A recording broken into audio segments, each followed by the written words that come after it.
Go ahead, Adam. Anytime. Well, good evening, race fans. Welcome to Rivals Race Chat. I wait until the voice in my head tells me to go, Clinton. The voice in my head didn't tell me to go.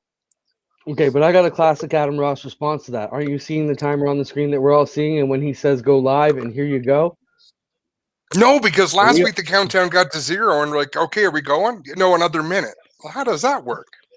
That's the Listen, most uncomfortable thing when you're doing a live broadcast is you're waiting for the cue. And I got to tell you, on our live broadcast from Mav TV, that's the biggest fear you have as a guy. You don't realize they've thrown it to you, and you're just standing there with a shitting grin on your face, waiting for now the cue. wait 1 second. This coming from the guy who never had to do the opening.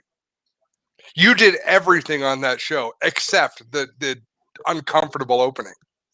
Well, I was smart. I pre-recorded most of my stuff, and then Spencer, it was up to him if it screwed up. Just meant he didn't play it on time. But Spencer doesn't rarely screw up, so I know I was in good hands. But yes, um, I mean, we could do a whole show just on the behind the scenes of All North Racing live at Oshweekend Speedway because it was an adventure this year. I think we learned a lot about ourselves, about our own team, and super proud of the product. On that note, Adam, which is a perfect segue that I wasn't planning, but I actually emailed you. Let me just pull it up quickly here because this is kind of how we do stuff on the fly. I sent it to you. We got a message today from Mike Garrow at Mav TV, and it was basically talking about our first broadcast in the States. Okay, so first U.S. broadcast. So, Fran Bouchard, if you're listening, I know you've been on them for a while. Tuesday, November 5th, All North Racing 2019 will be our first broadcast. That'll be Tuesday, November 5th on Mav TV USA. Tuesday, November 12th, again on Mav TV USA. It will be round two of All North Racing. And December 3rd, my wife and mother's birthday, Tuesday, December 3rd, will be round three, which is the July 22nd race, the Monday of the Northern Summer National. So those are the first 3 dates. So we're very proud to announce that All North Racing will be airing on Mav TV USA starting Tuesday, November 5th. And as we mentioned in the past, Adam, here in Canada, we basically own Tuesdays and Thursdays at prime time at 9 p.m. Since June 1st, which is super cool. Your thoughts on our Mav TV situation and how it ended up this year? I'm excited to see it go to the States. And you know why, Clint? I've been fortunate to be on a number of broadcasts over the years working with the NASCAR Pinty series. And it's amazing how many people watch those channels in the off season because all these racers have no racetrack to be at. So they watch our action on TV and you become much more known in the racing world than you were before. I think that's going to be true for us. I think it's going to be true for our racers. I think it's going to be good for everybody.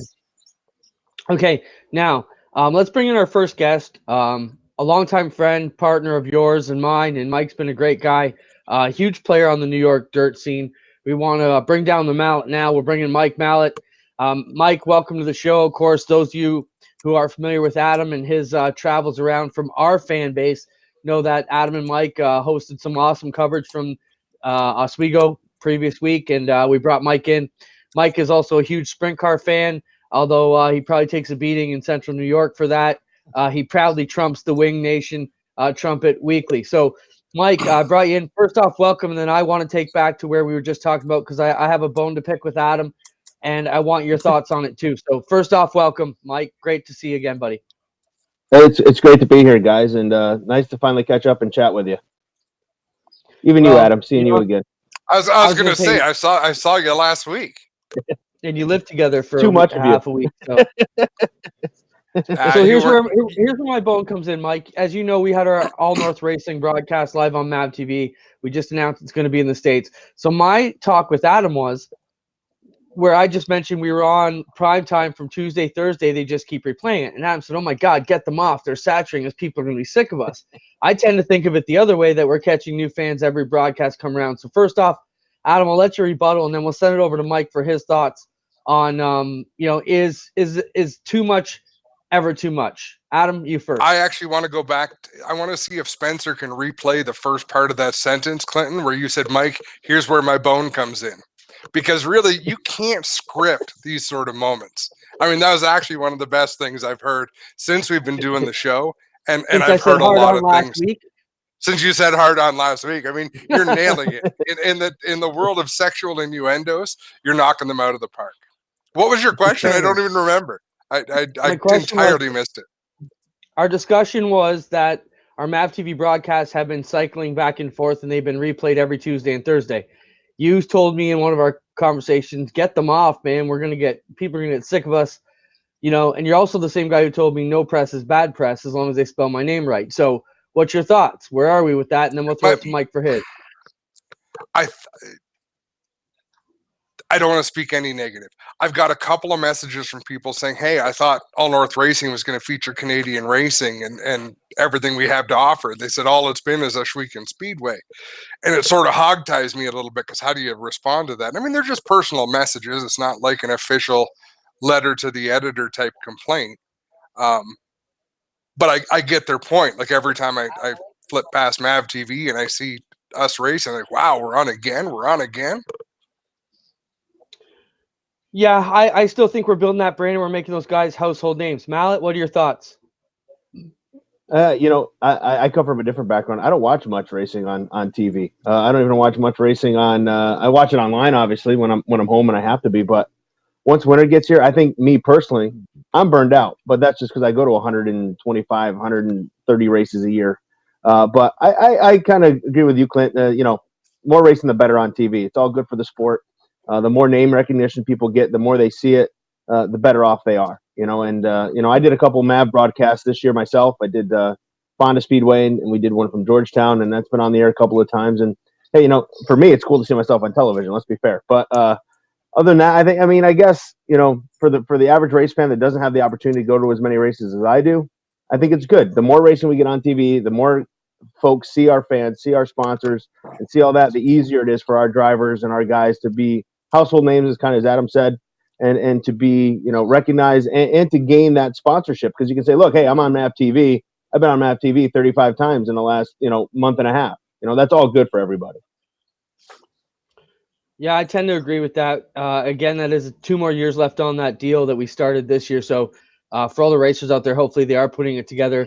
Behind the scenes, we are working on a package with MAV TV, Greg Callanan, that will be kind of like our marketing package that drivers can use those stats to add to their arsenal to take out and put that out there. Quick note that came by to my desk today, Adam, just from the Ashweekend side. Someone asked me, it was Tammy in our accounting, said, do you realize how much we paid out this year? Ashweekend paid over $510,000 in prize money this year, which I thought was pretty wild to think we're paying out $500,000 over 20 events, which is pretty awesome. It adds up fast. And that's 40 racers taking home money every week in each class, right? So it's been wicked. Let's get back to Super Dirt Week. First, we want to wrap that up. You guys gave some great coverage there. It killed me not to be there, but I felt the post-race show. First off, Mike, let's talk about how cool it is that Dirt Track Digest is now, let's call it the sanctioning body's broadcast partner, if you will, in such that they're advertising that Dirt Track Digest and is getting pre-race, post-race shows, and they're giving you their stage space and putting it on the program and advertising it on the Flow Racing broadcast. As all of us at DTD, that's something real impressive, because it wasn't all that many years ago. Well, it was 10 or 15 ago now, when we really clawed our way in at the mile, and we had to fight for legitimacy as an internet broadcast, right? I'm not lying. As a website, no, you're right. I mean, we had to fight it's for come credentials. a long way. And now we seem to be the chosen run, and not necessarily just DTD, but the electronic media has really pushed our way through the door. Talk about how cool it is to be recognized in that way, Mike. It's funny. Chris Marquardt and I were having the same conversation. We tried doing the 31st lap back in the day from the mile. We used to do it from the Gator Racing news tent, and it was always a struggle to get guys to come on, to get people to stop and listen and so on and want to be a part of it. And it is amazing to see the progression. We've come from fighting for space and fighting for this opportunity to now we are, we're given the space. They help us. They get the drivers for us, and they work hand in hand with us. And it's just an awesome experience, and it's awesome to have World Racing Group and the folks at Dirt Court Northeast on board with us. And honestly, it's kind of humbling too, because to be in the position we're in, to be able to do all the stuff that we're able to do at Super Dirt Week is pretty awesome. It's all the stuff that when I, got more influence here and was able to kind of do things that I wanted to try and do some more different things, that we all talked about wanting to do. And it's very cool to be able to say that now we're doing it. And I love the driver response. I think the one thing we lacked on, and I'm going to blame GT on this one, is we didn't have enough beer for the drivers. And we probably could have kept those guys for an hour, but because we ran out of beer, Matt Williamson was ready to leave. So what I want to know, I grabbed the beer from the fridge at the house because I was the last one to leave because I didn't have to leave early. Adam, grab the beer out of the fridge. Let's stop. That's true. There had to be 15 beers in that case. We only handed out 5 beers. Who drank the other 10 beers? I don't know, but it wasn't me. I can tell you that because I was just as thirsty as Matt Williamson by the time that day was over because it was a long day, but a good day at Super Dirt Week. But, again, getting back to it, I think it's awesome what we're doing there. I want to say we had 14,000 views on it the last time I looked at it on Facebook, and we downloaded it, put it on our YouTube channel, and that was over 1,500, almost 2,000. So it's amazing to see the public response to it and that people care and they want to watch it and see stuff like that. So, going forward, I hope we can make it bigger and better. The one thing I hope we can figure out is how to get a live audience there and how to pump it through the racetrack. We want to be on the speakers. We want to be on the Jumbotron in turns 1 and 2. I think that would be the coup de grace, if you will, and put us over the top. Wasn't it frustrating to because of the way we were situated, we couldn't draw a live crowd because nobody realized what was going on. And there's thousands of people within 500 yards either way that would have come to check out what was happening, but we were kind of hidden. So every time, and Clinton, you and I have done this over the years, every time you do something, you think, I know how we're going to do this even better next year. Oh, I know what we're going to do with this. So it's all a progression, and it's pretty exciting. Mike, let's talk about Super Dirt Week. At Oswego, you've touted it many times for those of us who have seen your broadcast. You love the town of Oswego. You work there, spend a lot of time there. A big fan of the moving Dirt Week, and I think it might have been Fuller or Decker. One of them said it best. It's neutral ground, and I think that provides it. It also allows the Saturday night racer to get back to the spirit of what the mile originally was, which was the Saturday night racer guy. He could bring that out. We also we talked about briefly last week. Dean mentioned on the show that when they went away from quick fills in the 358s, it went from 50 to 70 drivers. So a lot of great things progressing. I know you're tight with Dean too, one of your good buddies. What was Dean's off the record afterthoughts that you can put on the record without getting in too much shit? I honestly, he's been so busy. I haven't really talked to him all that much. We haven't had a chance really to catch up. I mean, it was funny last weekend. I went to Brockville Friday. He was at Brockville. I saw him for about 30 seconds. It's like, oh, I got to go to the tower. Oh, I got to do this. I got to do this. And he was, we were back and forth, and I saw him in passing. Then Saturday, I actually came home. He stayed for the sprint car portion and then the small block series race as well. And then Sunday morning, he had an ESS meeting, drivers meeting, and news and notes. But everything I've talked to, obviously, we all have the same concerns afterwards, and this is just within the circles that I've talked. Is just the caution issue on Saturday or Sunday. How do we remedy that? The sportsman race was fantastic. It was lights out, awesome. And then the pro stock race, we saw some cautions. What do you got, Adam? The pro stock race, what was just like the Sunday track, the Sunday racing. What I've got is the solution to that problem is simple, and it will never happen. If they went back to a live pit road, problem is solved. If they go back to a system where you can lose a lap in the pits, then they don't have to run all those laps of cautions and organize the field the way they do. They'd still have to have 1 or 2 laps, but you don't have to be as organized. The way it is now, the scorers have to manually adjust things because for safety reasons, they don't want cars racing in and out of the pits. Like in Syracuse, there were scary moments on pit road every time on pit road. I think with Syracuse, so the benefit you had if you pitted, you had a mile track, to kind of pit and still get your pit stop done and still be okay. Whereas at Oswego with the half mile, there is no way to pit there. I don't think you can pit under yellow and not go a lap down. And I can't imagine the headache. Like, this year I race directed at Utica, and fortunately we didn't do any races where we had issues where we were, we did some races where you can't lose laps in the pits and all that, but I didn't have to race direct those, thank God, because that is a headache. And I watched I watched the poor guy John Tiff running the transponder system, and he's like, "Oh, click here, oh, get this, click that," and I'm like, "Oh my god!" So I wonder how difficult that would be, for the poor guy running the transponder system, because that's got to be difficult. It's got to be a challenge. But I understand what you're saying, Adam. I mean, something has to be done. To me, it wasn't necessarily the yellows in the race; it's the intentional yellows in the race. Where guys stopping with the flats, or guys stopping with their car not being right, or guys stopping with this, with that. We need to come up with a way for those guys. You can't do that. At series races, you go a lap down if you do that with flat. And there was guys stopping that you and I both know didn't have flat. That's right. Let me present an unpopular opinion, and I believe in it. Clint, did we talk about the 100-lap break last week and when it came about? Did we talk about how? Okay, because this is a great story. Mark Hitchcock, I think, is a pretty good technical director. He knows his stuff. He's seen what goes on. He realized on Saturday the track had picked up 2 seconds a lap in speed. He realized that track was so much faster than it had been all week. 5 minutes before the race, well, it would have been 10 minutes before the race, he radios up saying, "Guys, we have a problem. None of these teams have quick fills, but none of these teams, or most of these teams, will not be able to go the distance because the track is so fast. They're going to be burning way more fuel than they would have been on the slicked out track." So they called an audible, Clinton, just before the race, brought all the teams in for a meeting. I mean, just before they were going green, said, "Guys, we're going to have a break on or around lap 100. You've got 5 laps of the pace car. The field is frozen.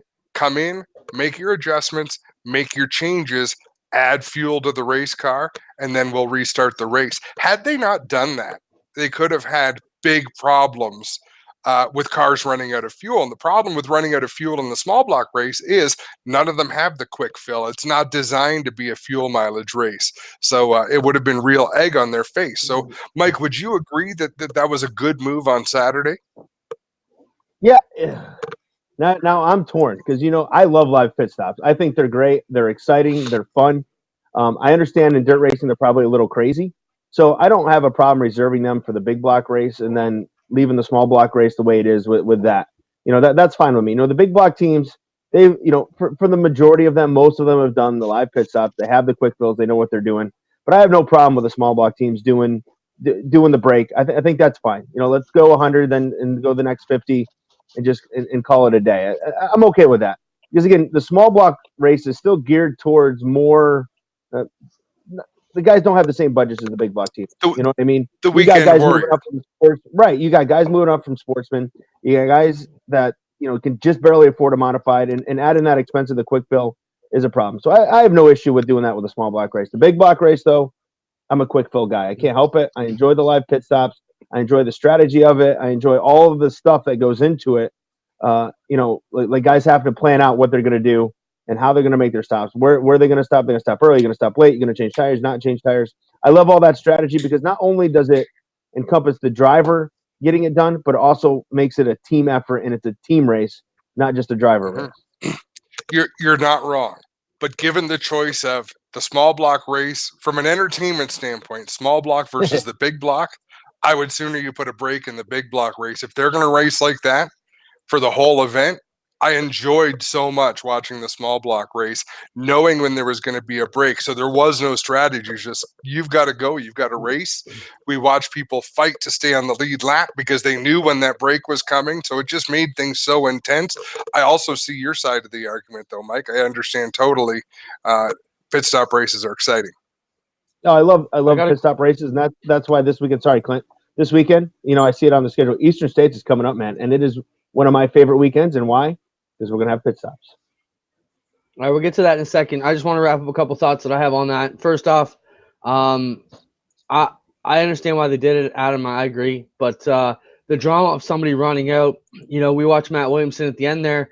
And as I'm watching the flow racing, I'm thinking, man, is he going to make it? And it was exciting. And I thought that was the big part of the Syracuse excitement I was explaining to my dad when I was down east last week that part of this whole deal was we watched for 10 years guys run out of gas. And were they going to make it? I mean, even, that was the biggest part of the Super Duty Week drama was were they going to make it? No matter, it seemed like it was no matter so what, dangerous. Yeah, but it seemed like So no matter what the dangerous. track Oh, conditions were like, it was like that. But the other thought I have is, and we tried to get Doug Leonard on here, who is the Super Dirt Series race director, to finalize to talk about Super Dirt Week as well. The other point too I want to make about it is that I think the reason they have to do 4 yellow laps is, think about it this way.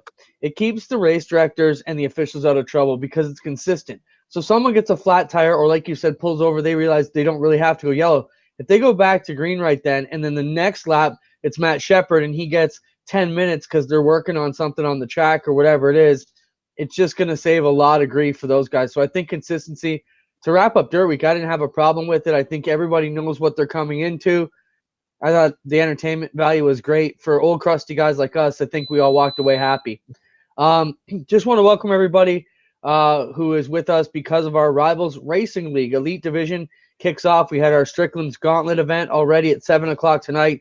We're going to talk about that. They're under what I believe is hot laps here, or time trials. It would be right at him. Fill me in on I that. think What's going on quickly? So qualifying has just started for Rivalz Elite Pro. And Clinton, this is the reason we're here. Believe it or not, all the things that we have put together, all the shows we've done through the year, all of the broadcasts we did last off season in getting our Rivalz Elite class off the ground brings us to this very point. We've enjoyed doing this talk show so much that we didn't want to give it up when our iRacing season started. So we partnered with 3-9 Streaming, Brad Ovens and Steven Ovens. They're going to be doing the production of the iRacing. So we've got our talk show. When the first heat is ready to roll out, we are going to go to that broadcast. We're going to watch the racing together. When we get breaks, we'll be able to go in and out of that coverage, Clinton. So we're going to bring live racing and 3 talking heads, being you, me, Mike Mallet, chatting about things. And part of the excitement, Mike, did you even know there's a Team Dirt Track Digest in our Rivalz Elite Pro division? I am in the loop that much. All right, I am in the loop that much, so I knew that, and I'm excited about our team. I like our team. Should be interesting. I know we don't have the elite team in the league, but I think we got a shot to have some good finishes. I think if there was a workman's type team, you guys have it. I mean, GT Smith is a good racer. Adam Buchanan is a really good racer and an announcer, so that's fun for me, seeing an announcer who can also get out there and wheel the race car. Ty Garl, I'm not sure if he made it out for tonight, so I believe he might be filled in tonight by Kevin Ridley and Bobby Sweeney. So pretty cool to me that there's Team Dirt Track Digest out there, because this is the future of entry-level racing. Well, we talked about this a lot last week, Adam, where you said go-karts was the previous route, and now it seems like iRacing is. And I tend to agree with that. I thought that a lot this week. I think you might be right. Mike, what are your thoughts? I'm still getting used to it. How's that? I don't think you need it. Once you rolled your eyes, I don't think the words were necessary. So I know. I've just, like me, I love racing and I love going to the track. That's my favorite part about all of this, is the smell and the dirt and everything that comes along with that. So I've learned, I've watched some more iRacing and tried to understand it more and understand why people enjoy it so much. I've done it a few times myself. I am not very good at it. If you put a wing on top, I'm okay. So it's basically like the cars I like is basically the thing that I can kind of drive and get around on the track wrecking too bad. But for me, I'm just a being at the track guy. But I understand the fun of it. I mean, for guys that can't afford to go racing and don't have the money to spend all that to spend $100,000 on a 410 sprint car, it's a cool experience and it's a lot of fun. And I had the chance at Knoxville. I want to say it was last year. They had the VR goggles and all of that, and you got to put those on. And that's pretty cool. You got the speakers by your ears, and it's a really neat experience, and it's a lot of fun. And again, I enjoyed it. It's a ton of fun. I don't have one because I don't want to be in my basement all winter long and doing nothing but driving a car. So, but I enjoy it, and it's fun. And I know all my buddies really enjoy it, and they have a ton of fun doing it. So, hey, more power to them. No, I couldn't agree more. With all the positive things you said, any of the negative, I just stopped listening. They're about to roll out with heat race number 1. They've got a couple of pace laps, so we've still got a little bit of time before we bring that in. We run 360 wing dirt sprint cars. Do you want to go to the broadcast, Clint, straight up? Well, I want to run our first ad. First off, I want to welcome one of our newest marketing partners, Six Nations Bingo. Guaranteed prizes, guaranteed fun, and more ways to win. Whether you're looking for a new experience or you're a bingo fanatic, Six Nations Bingo has been the preferred choice for bingo players for over 20 years. It's easily accessible just off Highway 20 between Brantford and Caledonia. They offer the largest and friendliest bingo hall in the region. Join them for their many big events and holiday specials where you can win even more cash and prizes. Check out their Monster Bingo, Super Sundays, Musco Super Jackpots, 24-ball bingo, and monthly birthday specials. While you're there, make sure you sign up for the Grand River Rewards Club, and you get valuable points every time you play. Six Nations Bingo, 2585 Chiefswood Road, about 2 kilometers or 1 mile north of Oshweekon Speedway. So make sure you check that out. You can win big at Six Nations Bingo. So thank you. We get set to roll with our first qualifying heat race, brought to you by Six Nations Bingo. We'll jump into 3-9 Streaming's Call the Race. Here's Steve Ovens with the call of heat race number 1 for the very first Rivalz Elite Pro event. 4 have been inverted. 4 will transfer to the A main. Our first green flag of the night is on the racetrack. Field storms through turns 1 and 2. They're 3 wide for the lead. And Alex Bergeron down to the inside. Now he'll take it to the outside. A good crossover move there, though, as we've got a great battle for the lead. As Blake Cannon shows the way here. Bergeron back down to the inside into turn number 3. Slide job in turn 4. Cannon turns right back underneath him. And that is still a good battle for the lead. Cannon has it at the line. Alex Bergeron down to the inside lane, and here comes Braden Finsel. All the Oshweekon Outlaw regulars are standing up and cheering because their guy right now is running top 3, and that would put him in tonight's A main if he can stay right there for the remainder of this one. So Blake Cannon, currently your leader. Alex Bergeron second. Braden Finsel third. Alan Downey right now holding on to that 4th and final transfer spot, as he has got a battle behind him. That's the battle for 5th. 3 cars going at it here for position number 5. 5th place won't do it. They got to get a little further than that. As they make contact, and we've got 2 cars into the fence in turn number 4. So that battle is going to die out rather quickly. Let's go back up front to the battle for the lead. Bergeron trying to chase down Cannon. Cannon in car number 29 here tonight. Made his way into the show with a slick move in tonight's Gauntlet League race as they take the white flag. Final trip around the Eldora Speedway for Blake Cannon. Everybody coming in tonight said Alex Bergeron was going to walk away with everything. Blake Cannon says, ain't happening. Blake Cannon wins heat race number 1. Second across the line is Bergeron. Finsel is third. Alan Downey 4th. That's your top. Well, So we had cool, a little bit of, when we watch that in the small window, when it's not full screen, it's not easy to tell that it's a simulation. You know, if you look at that, except for the fact that there's no dust and there's no haze, when they're on the track with the different camera angles, and if you squint really hard, it's like it's not a simulation, Mike. I'll take your word for it, Adam. So well, I can tell you, I was in this spot though, Adam. Hold on, Mike. I was with you, right? So Adam had to drag me kicking and screaming into this project, but I believe in the future of what this is bringing.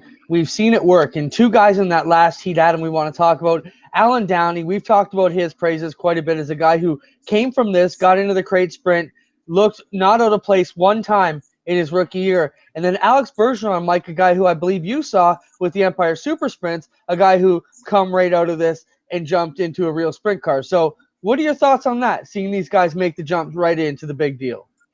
Well, look, I think it's a good stepping stone, you know, and it's a learning process and it's something where they can learn and kind of get the general idea. I still think the only way you understand all the ins and outs of what goes on in racing is to get in the race car. You know, you get that feel in the ass, as they say, you know, and understand the speed and everything that goes with it. And but you know what? If this gets more guys interested in our sport and gets more kids to come into dirt racing and to actually get race cars and to come out and give us somebody to cheer on and root on and cover, I'm all for it. You know, at the end of the day, and I got to root for Bobby Sweeney in this one. Just saying. Well, Adam's got to root for Connor in this one. Yeah, Adam Yeah, Buchanan didn't do his justice in the last one. I'll tell you what. Adam Buchanan is very, very good. Don't count him I out. know he is. Well, look, I pick on him all the time about it. That's the only reason I got to give him a little crap here.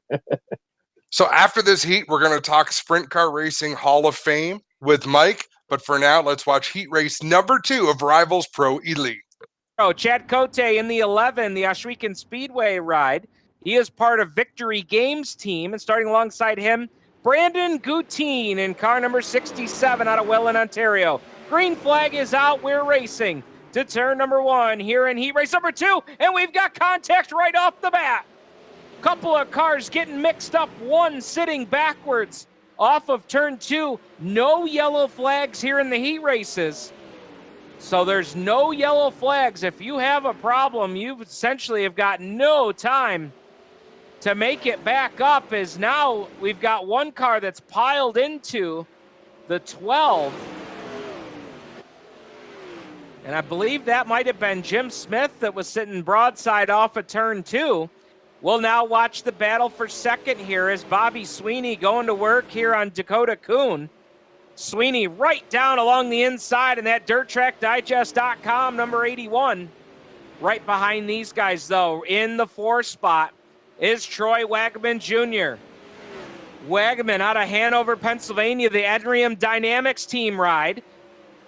He gets together with Dakota Kuhn that time in turn number 4, but they're all still in the top 4 transfer spot. Right behind these guys, Derek Moore, Chad Cote, and Connor Ross do battle.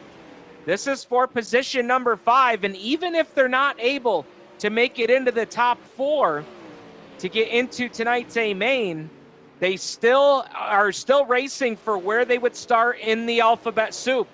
So these guys, if you're the first car on the outside looking in, you're going to go to the B main, and that's where you want to be. If you finish a spot or 2 behind those guys, you might go to the C or the D main, and you definitely do not want that.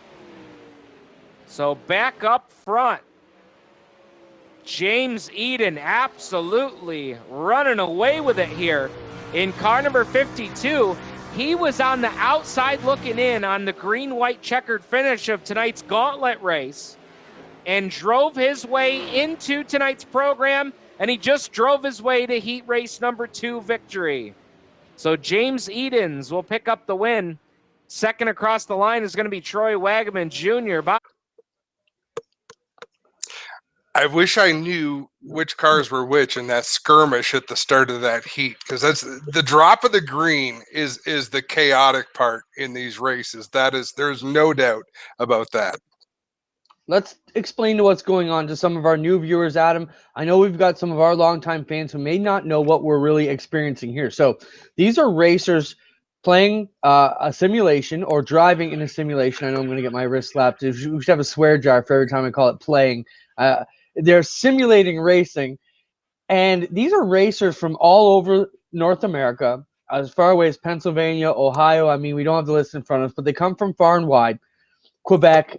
They've all joined this league, Adam. They all paid $250 entry fee to join this Rivalz Pro Elite, which is going to give you this type of coverage every week. They'll be included in the Rivalz pools next week, so you'll be able to place bets on who you think is going to place better than who, just like our Victory Games events we do at Ohsweken Speedway in the summer.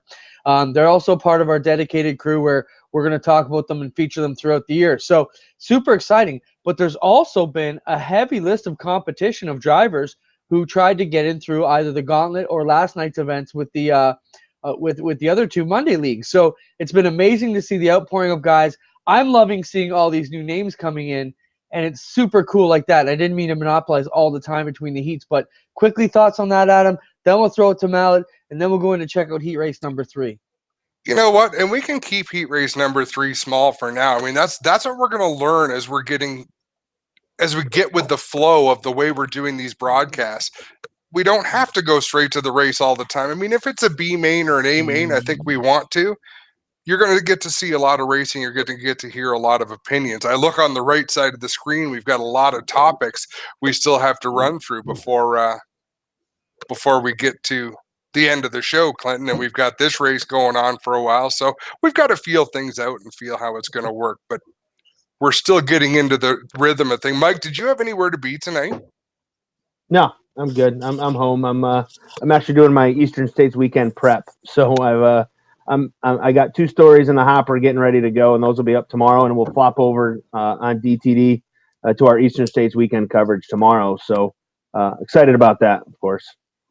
Well, and maybe is there anything you want to wrap up from Super Dirt Week, and we can officially move on from there, and then we can start looking towards Eastern States Week? Anything else you guys want to talk about from Dirt Week? Yep.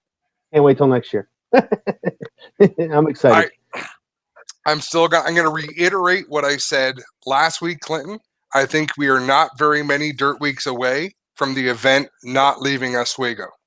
You show up at Oswego Tuesday night, Wednesday night, you do not leave the Speedway to go to satellite races at different places. Mike, as a guy from Oswego, what is the long-term camping plan? Okay, so they got the racers figured out. They've got the track figured out now. That green lot on the side of 3 and 4 is a bloody mess. There's no other way around it. It rains every It's dirt a muddy week. mess. What is the plan? It is a muddy mess. What could the long-term camping plan be there? I mean, I think the only thing you can do is put down crushed stone and kind of fill things in, which I think they've done a good job in trying to work on the pit area, improving the pits where the haulers are and all of that. I mean, there were still guys that need to be pulled out. So I think long term, I would hope that, New York State still invests in this event. So hopefully, as New York State keeps the investment and they keep upgrading the facility like we've seen here time and time again. I still don't think it'll ever be perfect. I mean, I just don't think you're going to see that. Because ideally, camping on that hill, you're going to have to camp on that hill. And I just don't think you're ever going to get rid of all the water that's going to be there. And let's be fair, if you camped in the infield at Super Dirt Week, there were places you just didn't want to be. Like you were in the mud and you were knee deep in it and there was nothing you could do about it. So as I said to TJ Buffenbarger, welcome to Super Dirt Week. When you get stuck in the mud, welcome to Super Dirt Week. And you know what? Remember, when people went to Syracuse, they used to bring pallets. They would bring anything that they could. Throw that out there, drive over them.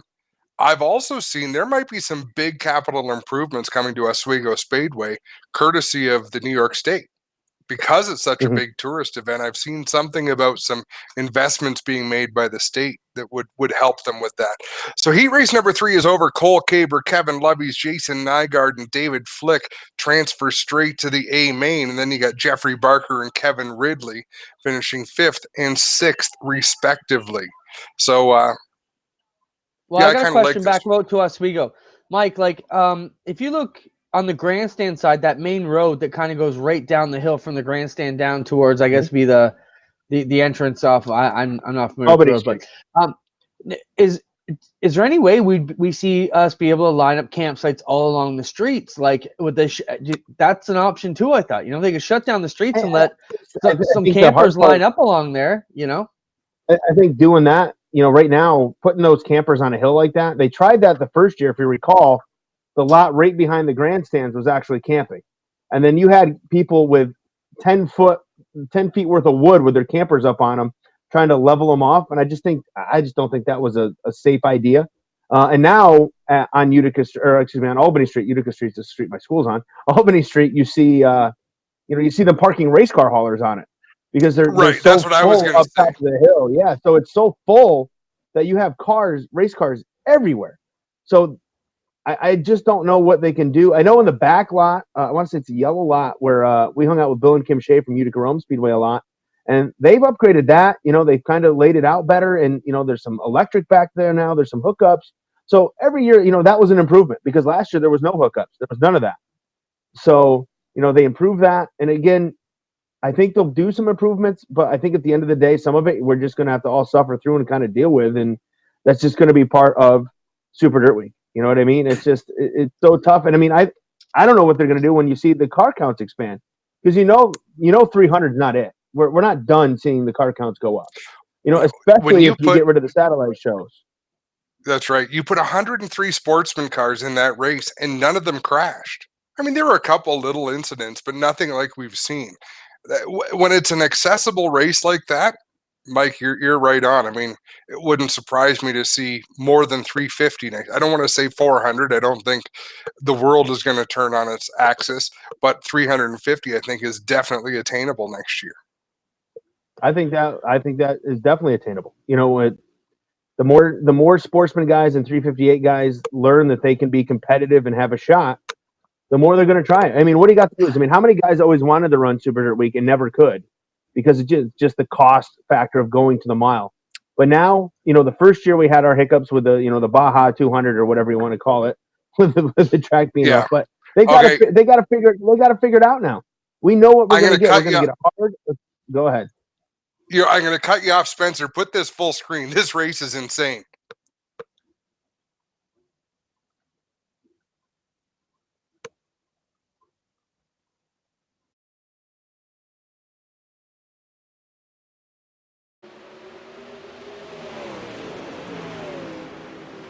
Chris Steele in car number 80, currently your fourth and final transfer car.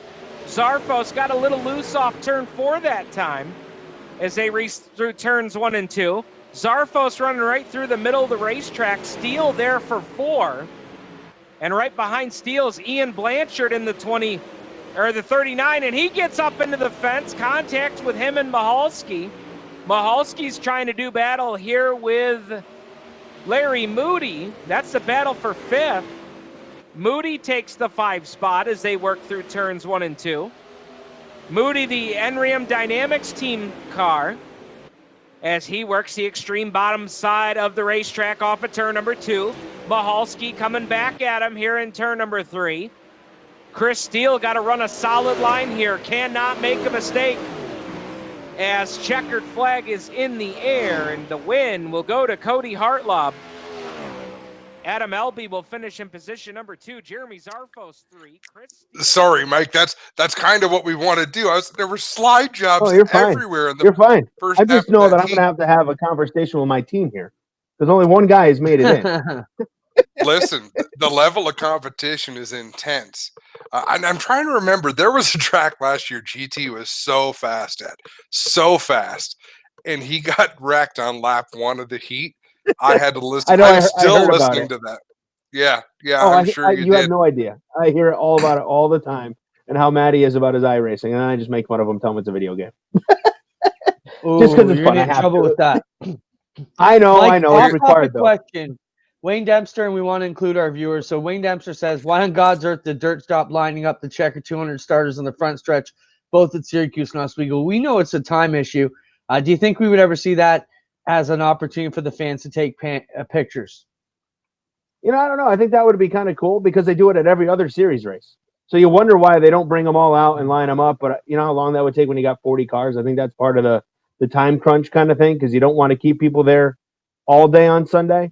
One of the things I think I'd like to see is I know a couple of things I'd like to see. Let's run this all at night, first off, instead of running during the day. And then we wouldn't have, the track rubber down as quick, etc.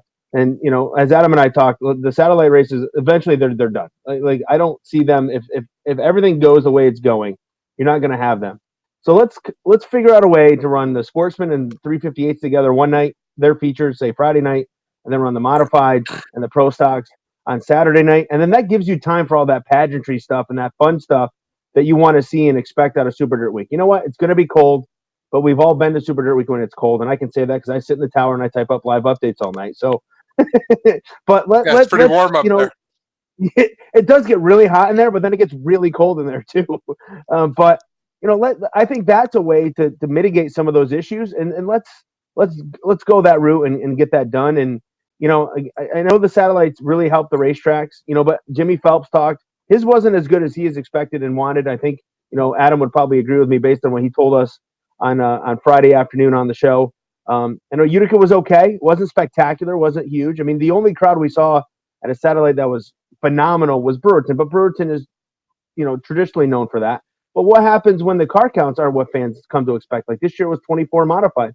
What happens next year if it's 18 modifieds? Because guys, we've been kind of joking about it. Once you sardine your way in at Super Dirt Week, it ain't worth getting out of there. It's just too much work. It's too much effort. How was the crowd at Afton? I heard the crowd at Afton for the Short Track Super Series was really good. It was one of the better ones down there for that.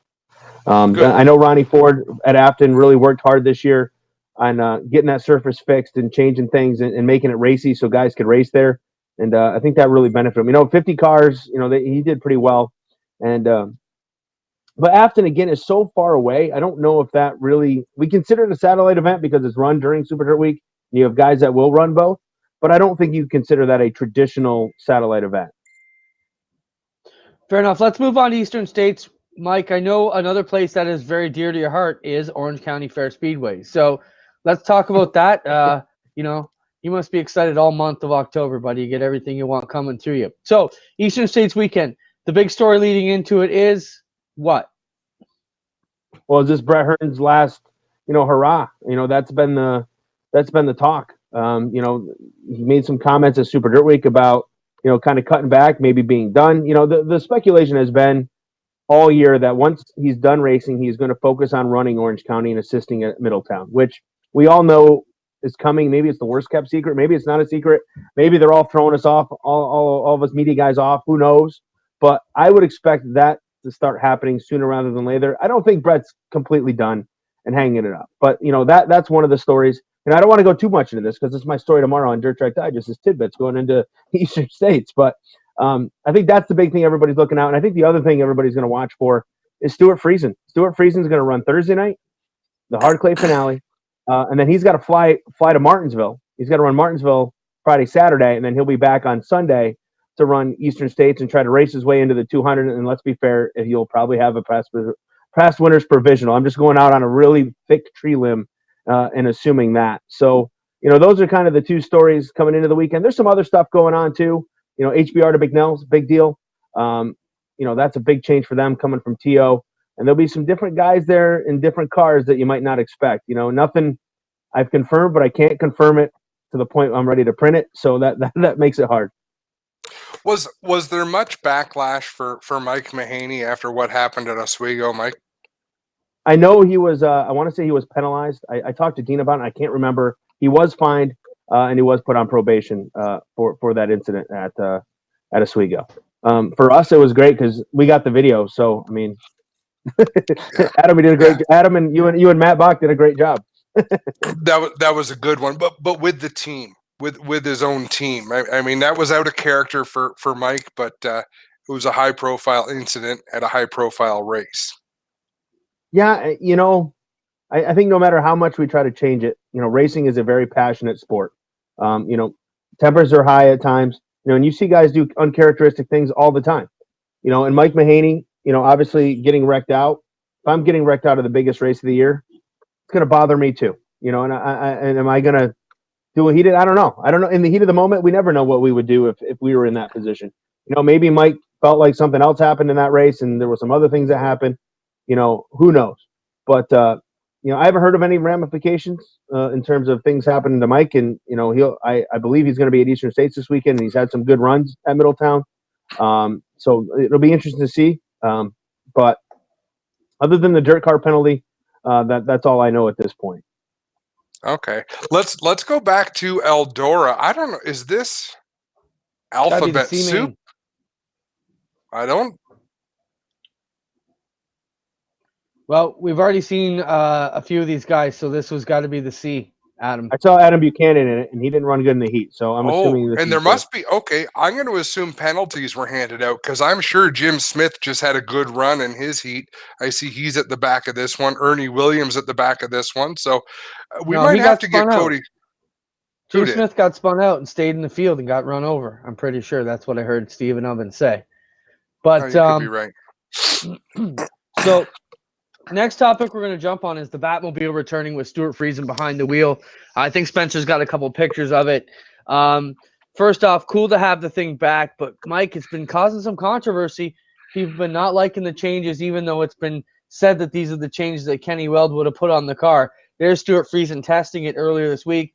Looks like they've added possibly some rake to the roof. I'm not sure if that's the case or not, but I don't remember it being that steep. Car's still badass. The question is it going to go faster than today's modifieds this weekend with Stuart behind the wheel? I think it's an awesome promotion. What a great idea for them to bring it out and put it back on the track. I think from the Orange County Fair side, they've been doing a good job, bringing in like Stuart to race Sheldon Creed at the big race in the summer, having events like this. Your thoughts on the resurrection of the Batmobile, Mike? I think it's cool. I've never seen it on the track. So for me, I was too young or too little to ever see it race. So, hey, any chance you get to see a car like that restored and come back out and turn some laps, hey, I'm all for it. Let's check it out. Let's see what the thing can do. And let's be fair, that car is really the precursor to what we know and love today as our modifieds. Like when you look at the inner fins on that car and the roof and the angles and all that different stuff, back, that was great technology for them. And we've basically incorporated all of those things into our modern race cars. So anytime you can resurrect something as historical as the Batmobile, I mean, this thing's not just known to dirt modified people. This thing's known all over the country.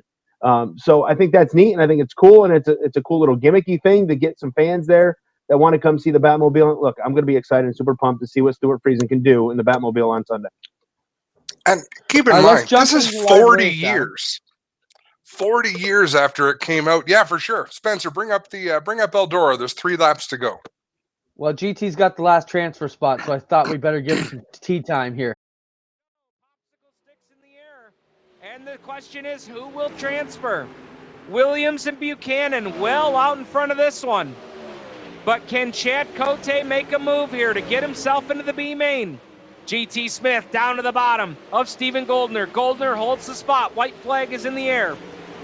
Final trip around the racetrack. Who's going to the B main? Ernie Williams Jr. is going to the B main. He'll win it. Second across the line is going to be Adam Buchanan. Third will be Stephen Goldner. And GT Smith will put both Dirt Track Digest cars out of this one into tonight's B main. So there you have it. Well, good run for the Dirt Track Digest boys. They're not fired yet, but it's the C main. We got to see what they do in the B, and then we'll talk. Well, here's why this is important, Clinton. There's a points fund this year. If we fill the 40 spots, which I believe we're going to, $2,000 goes to the champion at the end of the year. The difference between the C main and the B main is huge because the drivers that didn't transfer through the C, their night's done. They're at the bottom end of the points total. Just getting yourself into the B gives you the opportunity to make up 20 points. Absolutely true. Want to welcome one of our newest supporters again who signed on with us today, Adam. Jibs Action Sports. Jibs has been killing it since 2010, offering a full line of scooters, BMX bikes, skateboards. They have an amazing selection of all parts, apparel, accessories. You shop online at jibsactionsports.com and make sure you check it out. Mark and his staff have been great supporters of all things racing, huge supporters of us at Ohsweken Speedway, and proud supporters of here as our new Rivalz sponsor. We get set to bring you the Jibs Action Sports B main as we try and take the last few qualifiers from the Rivalz Elite Pro division tonight. Before we jump into that, guys, we don't need to necessarily hear the whole thing as they're still pacing, but quickly, Mike, your thoughts on Matt versus Matt. It has shaped up to be a great points championship at the end of the season. Matt Williamson versus Matt Shepard. They've gone punch for punch these last couple of races. What do you anticipate coming down at Charlotte? More of the same. Both guys have been good at Charlotte. Matty Williamson has a win at Charlotte. Matt Shepard wins at Charlotte. So I'm looking forward to it. It's been a couple of years since we've seen Matt Shepard have to work for it a little bit at Charlotte in the World Finals. So this year, hey, it's up for grabs. Flip a coin. I mean, it's 6 points. What can be better than that going into the final 2 races of the year? It's exciting. It's awesome. It's great for the sport because it gives you something to talk about. And now, does Matt Shepard is there going to be a rivalry there? Are we going to see that development? I mean, we already know that Matt Williamson and Eric Rudolph kind of have a rivalry going, but now can we see this progress to where Matt Williamson now will mirror and kind of challenge Matt Shepard every step of the way from here on out? Great comments. Let's jump into the live racing. Steve Ovens with the call with the racing here from the Rivalz Elite Pro Division B main, trying to take the last few starters into the A. Steven. As the 51 of Jeffrey Barker leading early here. Barker shows the way, but Larry Moody right there with him, running in the 2 spot, and behind them they are 3 wide off turn 4. Look out! 1 car ran out of room. As they were 3 wide coming to the line, these drivers do not use mirrors. They don't use mirrors on the dirt track, so why would we use them here? Just flat out ran out of room as these guys didn't see one another out there. Kevin Ridley up to the 3 spot. Doing a great job as Larry Moody leads. Jeffrey Barker second. Ridley is third. Connor Ross 4. Kevin Hanley right now 5, Adam Buchanan 6, 7th is Derek Moore, and Ernie Williams Jr. started 10th. He's up to 8th. That's where he's got to be. But here comes Brett Mahalski. The driver out of Pendle, Pennsylvania, picked up his first 410 sprint car win earlier this year down in central Pennsylvania, trying to battle for this final transfer spot. Derek Moore right there with him as they battle down the back straightaway. This is the battle for the final transfer spot. Look at these guys hugging the bottom side of the racetrack. Interesting that the bottom of turns 3 and 4 is where guys seem to want to go. Look at Ernie Williams Jr. up to the top side, taking a peek, and now he'll try and slice through the middle. Williams greases up the sides, and right through the middle he went. He'll go up to position number 4, as now he'll battle with Kevin Hanley down the back straightaway. Coming up on 3 laps to go here at the line. Larry Moody, your leader, as you got a great look from the cushion cam over there in turn number 4. But here comes Ernie Williams Jr. battling hard on the top side. He has not given up on the top shelf all night long. 2 laps to go, and here comes Williams. Top shelf where Mama hides the cookies. Now he goes down to the bottom where Mama hides the rum off of turn 2. Oh, baby. Ernie Williams Jr. to the lead after starting 10th. Can he win every race of the alphabet soup tonight? He started last in the D main and won it. He started 10th in the C main and won it.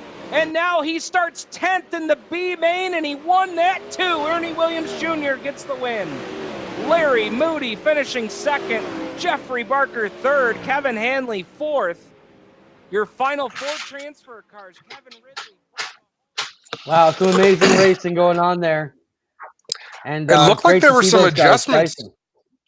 Looked like there were some adjustments being made to the finishing order. Did you see that? I don't know if that's done manually or. And let's talk quickly, Adam, about that. We have a big team behind us. It's not just us here. We've got Cody Olson race directing this year. From that side, you got Brad and Steven Ovens. Brad Ovens is producing the racing portion. Stevens is calling. We've got our Spencer producing things here. We've got so many things going on. Hi, Mama Ross back there. So let's talk about what else is going on, Adam. Lots of stuff has been cooking. I'm super impressed by what we've seen so far with the Rivalz Pro Elite Division tonight. The racing has been amazing so far. Your thoughts quickly on what we've seen so far in our first real go at this program. I think the racing has been great, and you could see it in that B main, cars fading, cars coming towards the front. I could hear Connor slam his door because he got upside down in that B main. But, I was watching him in that race. He was doing a great job. I mean, these are the best of the best. Every position matters. That was fun to watch. That's what racing needs to be. If it's fun to watch, if it's entertaining, that's what we're here for. He definitely got fed a right rear in that one. So there's no doubt about that. And that might have been the adjustment you saw at the end there. Could have been him getting whoever was the penalized driver, getting him back. Let's jump into our Burger Barn video of the week as we get set to go. Of course, want to welcome the world-famous Burger Barn, located in Six Nations, Ontario destination for relaxed dining in a comfortable family atmosphere. The menu featuring traditional favorites, served with a Burger Barn twist. Don't forget, while you're there, Burger Barn gift cards are available in denominations from $2 to $200, a perfect gift for anyone. And don't forget, while you're there, make sure you stop by their brand new Travel Stop Petro Plus 24-hour gas station for all your travel needs. Burger Barn. Here we are, Adam, with our Burger Barn video of the week. You tee it up as it was your selection this week. Well, yeah, it's actually going to be a series of videos. And what I'd like more than the video itself is the driver's explanation of what happened.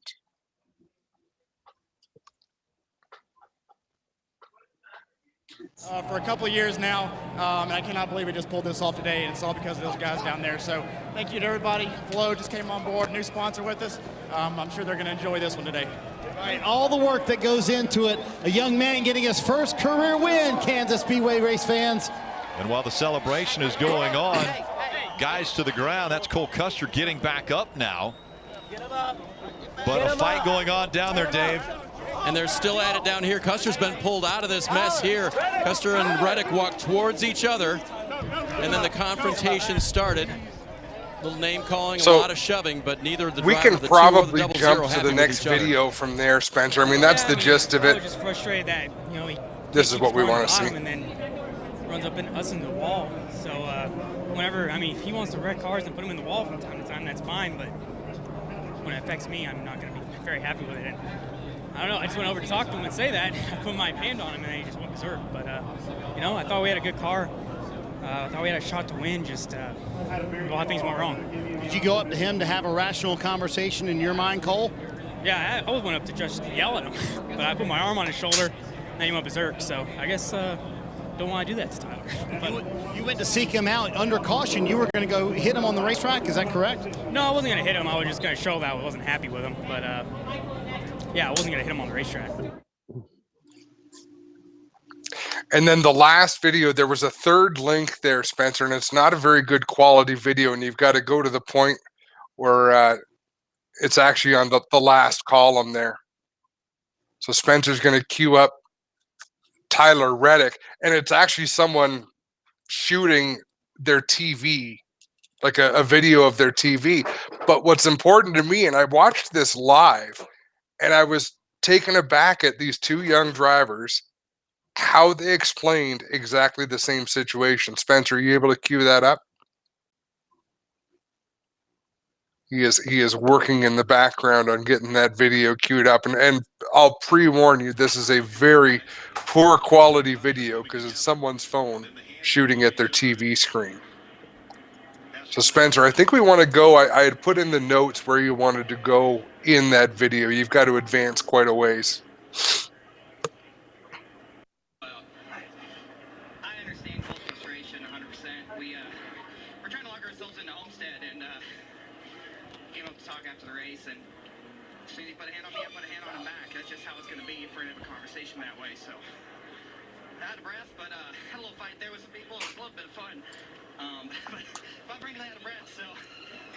That's good enough, Spencer.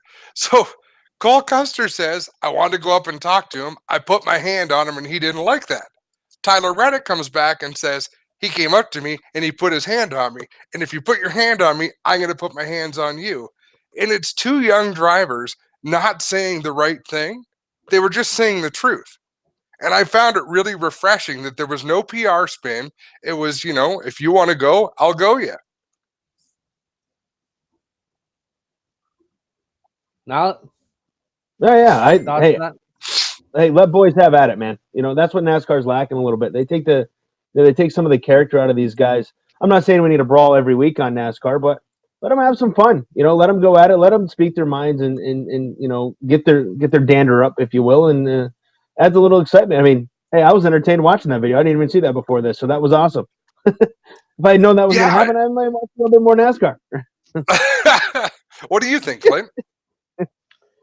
I think they got to let it go. I mean, you show that stuff. We all still talk about the original Daytona 500 fight from back in 70, whenever it was. And I think it's what built the sport. It is reality. The big thing we pushed Rush Weekend and everything we've done broadcast-wise is authenticity and being authentic. And that's the authentic side of the sport. Sometimes they lose their cool. And I think, we shouldn't be afraid to let it go. I mean, one of the beefs I had at Super Dirt Week is the Alan Johnson wreck.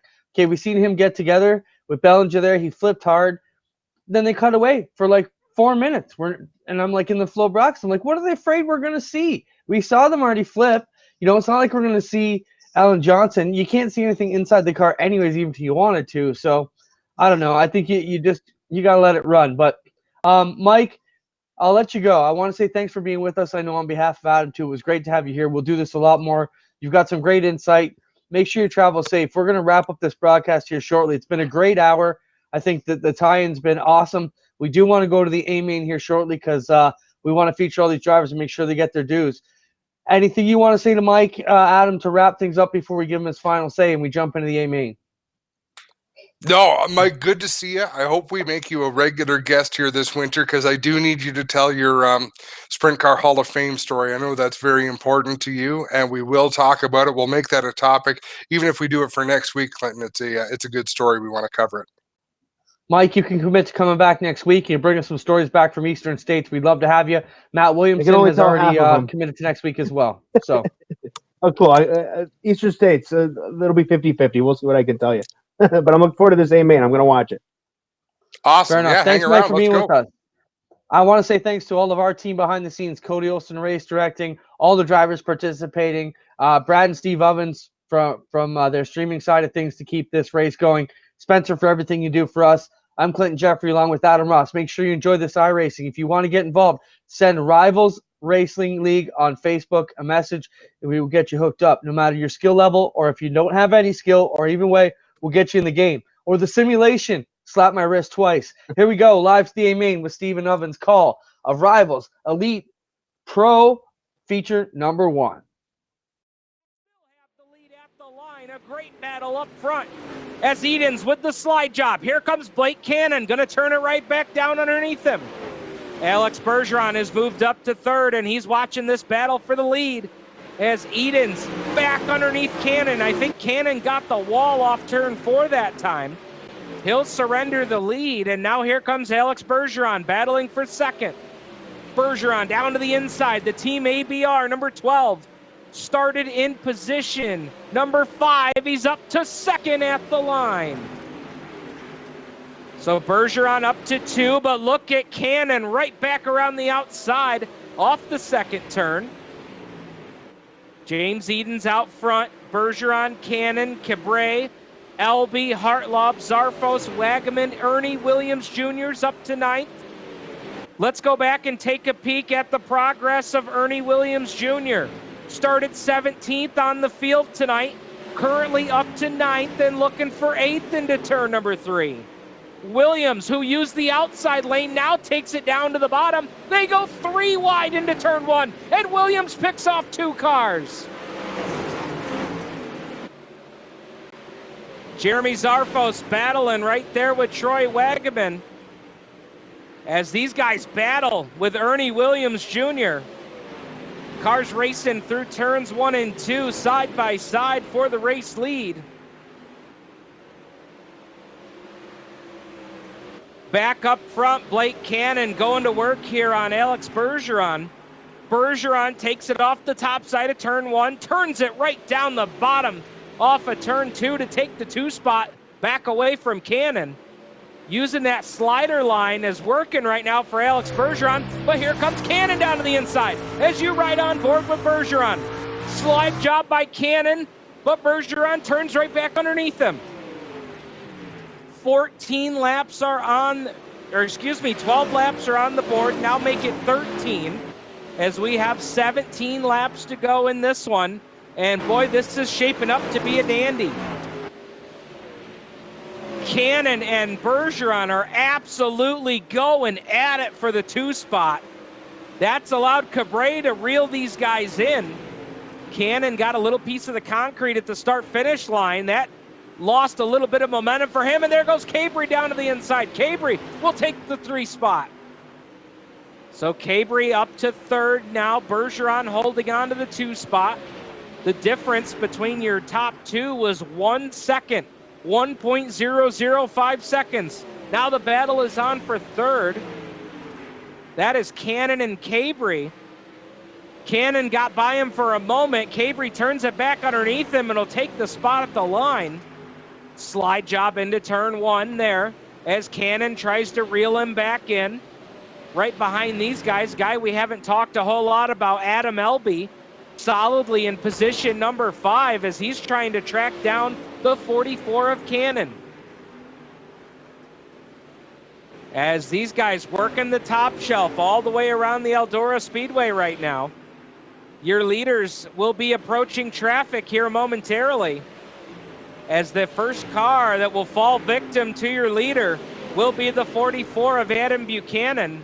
Last time by the lead, 1.2 seconds for James Edens. Edens, who qualified through the Gauntlet League tonight, And what a story that would be if a Gauntlet League racer won week number 1 here with the Elite Pro Series. So Edens leads it into turn number 3. Bergeron running the top side off of turn number 4. As you see the gap between Edens and Bergeron. And they have got traffic running side by side ahead of them. Oh, baby. Edens comes up on Derek Moore. Moore goes extremely down to the bottom of the racetrack. Next, he'll come up on Fostoria, Ohio's Braden Finsel. Finsel will fall a lap down to the leader down the back straightaway as Edens takes it up to the top shelf. He's been running right along the wall, but now your next couple of lap cars are also running the top side.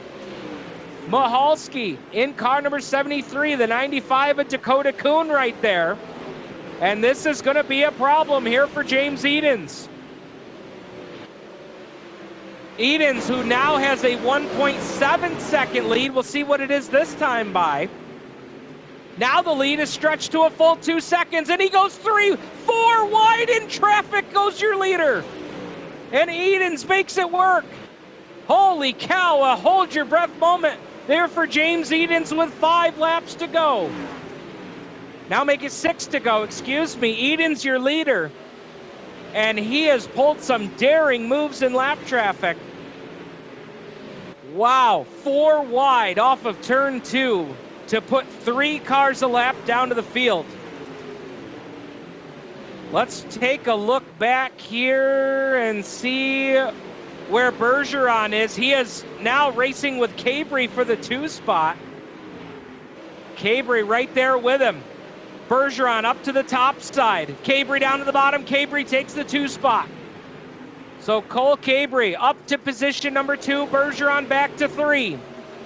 All the drivers were talking about it this week, how Alex Bergeron was going to come in and take everybody's lunch money. And I don't think it's going to happen tonight. 3 laps to go for James Edens. So Cabri up to 2, Bergeron 3, Blake Cannon 4, Adam Elby 5, and Ernie Williams Jr., who we talked about earlier, up to position number 6 after starting 17th. Your leader brings it down the backstretch. Just put Kevin Ridley a lap down to the field. As James Edens now down to the bottom side of the speedway. White flag is in the air. 1 more lap to go for James Edens. Down the back straightaway. Edens, who made his way in through the Gauntlet League tonight, brings it off turn 4. James Edens with the victory. Second place is going to go to Cole Cabri. Alex Bergeron 3rd. Blake Cannon 4th. Adam Elby your top 5. 6 through 10, Ernie Williams Jr., Troy Wagaman Jr., Jason Nygaard, Kevin Lovies, and Cody Hartlaw. And race fans, not a single caution flag tonight. Not a single caution flag. What a drive by all of these drivers out here tonight. What a performance. 10 cars finish on the lead lap tonight, and the driver who everybody said was going to run away with it still gets a podium finish.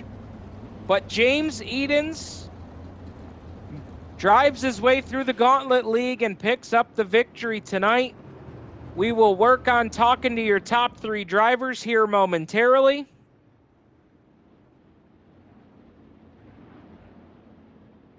So James Edens, Cole Cabri, Alex Bergeron, your top 3 finishers.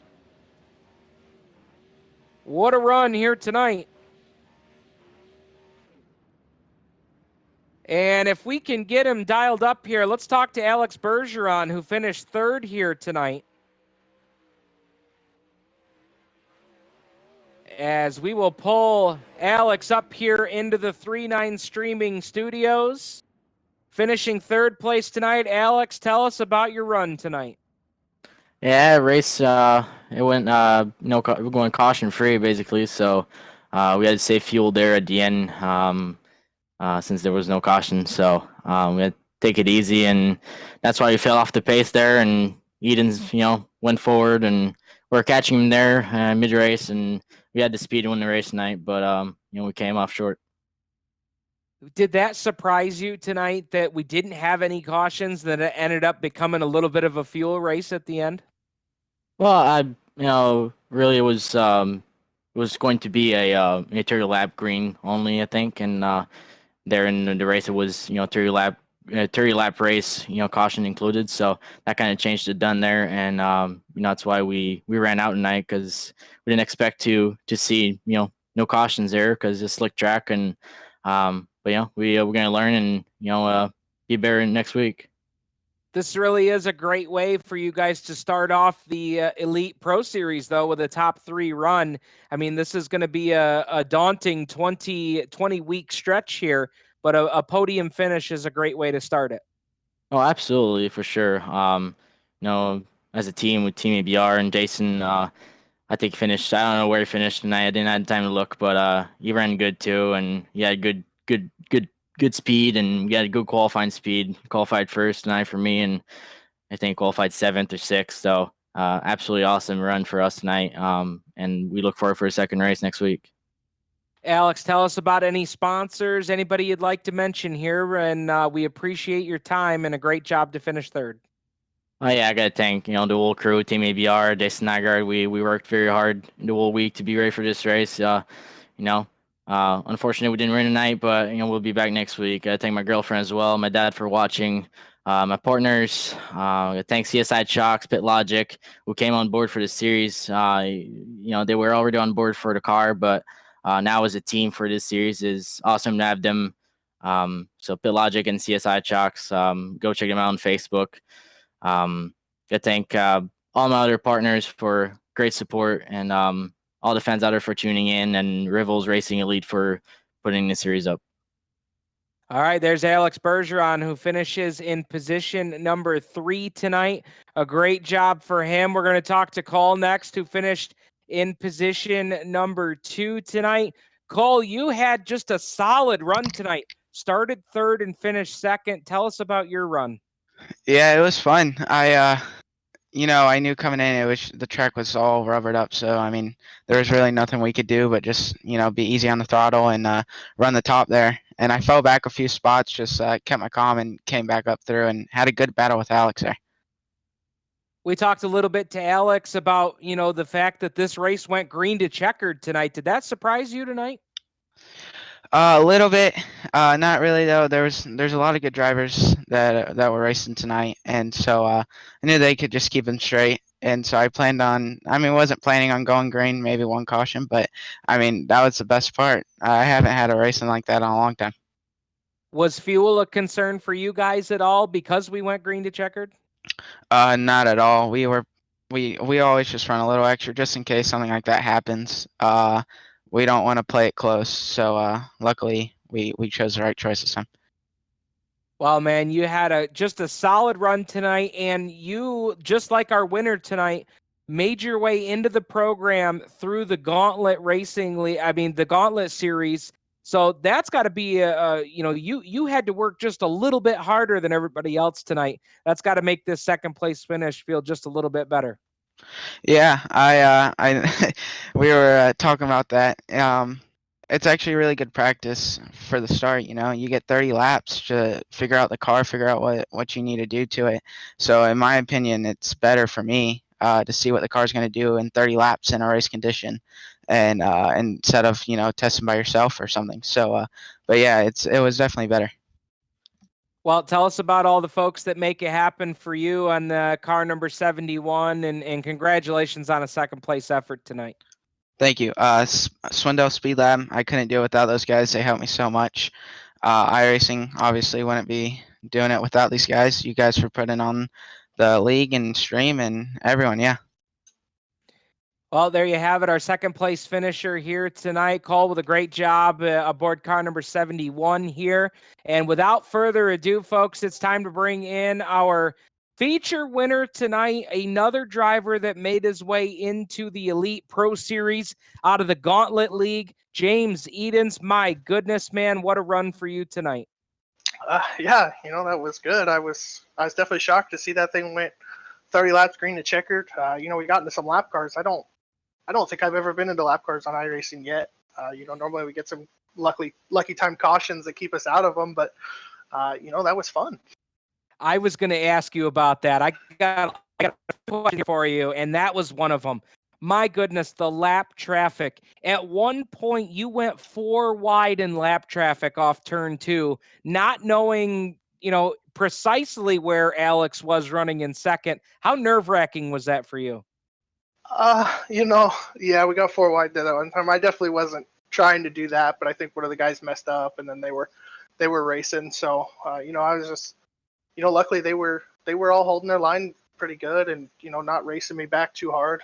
So, I appreciate that. But yeah, with Alex behind you, you just always got to be on the pedal. You never know. I mean, he's always fast. So I was just doing everything I could and being as smart as I could. Being a driver that made your way into the show through the Gauntlet Series tonight. So just doing that, I mean, the field in the Gauntlet race tonight was incredible. So to just qualify through that and then beat one of the guys that, like you just said, Bergeron is one of those guys that everybody's looking at as one of the favorites for the series, and you guys just put a shellacking on him tonight. I mean, that's got to be huge for you guys. Yeah, it's awesome. Eldora's, not normally one of my better tracks. He normally has us, pretty covered there. But, I think with the track tonight and the updates they've had in the past, couple months, they've knocked the cushion down a lot. And I think it's brought in some more racing lines, and it's helped us out tremendously. Well, a great job to you tonight. What a way to start off the Rivalz Elite Pro Series. I'm sure you've got some folks that you'd like to give some thank yous to, and here's a great opportunity for you to do it.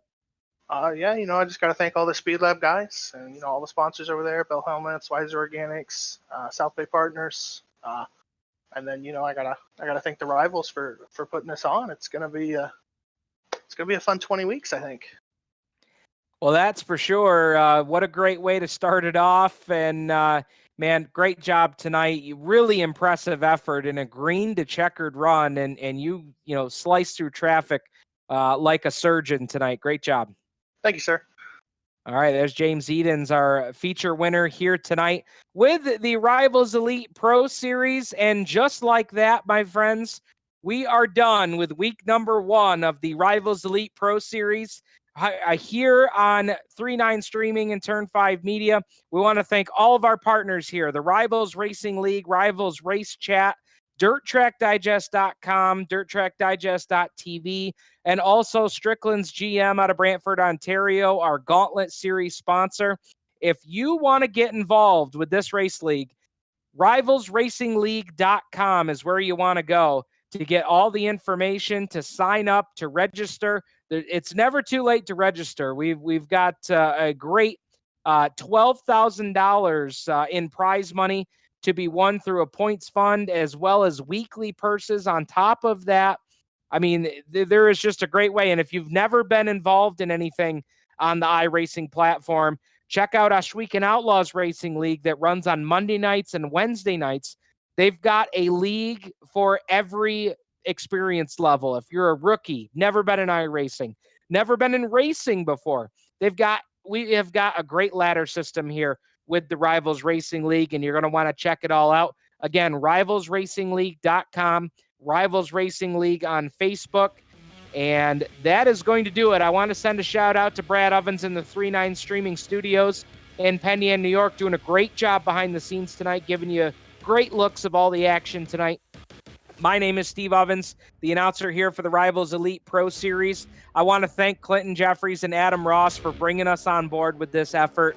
A dream come true for a couple of dirt track guys out of Central New York. We want to thank everybody for tuning in tonight. We'll see you next week at the dirt track at Charlotte Motor Speedway. On behalf of everybody here at the Rivalz Elite Pro Series, thank you for tuning in.